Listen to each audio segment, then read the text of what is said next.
इस लड़के ने जो कुछ देखा इसे नहीं देखना चाहिए था। इस हरकत की से माफी मांगना पड़ेगी। जापानी कहावत है कि जब बारिश हो तो बाहर नहीं जाना चाहिए। कहा जाता है कि जब बारिश होती है तो लोमड़ी लड़की से शादी कर लेती है। अपनी शादी में इंसानों का देखना इन्हें बिल्कुल पसंद नहीं, लेकिन लड़का माँ के रोकने के बावजूद बाहर चला जाता है। उसे तजस्सुस होता है ये देखने के लिए कि शादी में लड़की कैसे दिखती है।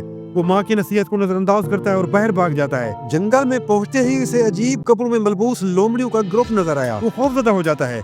जैसे ही वो मुड़े वो देखते रहे कि कोई आसपास मौजूद तो नहीं। लड़का छुप गया। लोमड़ियां इसके बहुत ही करीब आ गईं। लड़के ने खुद को दरख्त की दूसरी तरफ छुपा दिया, मगर लोमड़ियां इसके करीब आती जा रही थी।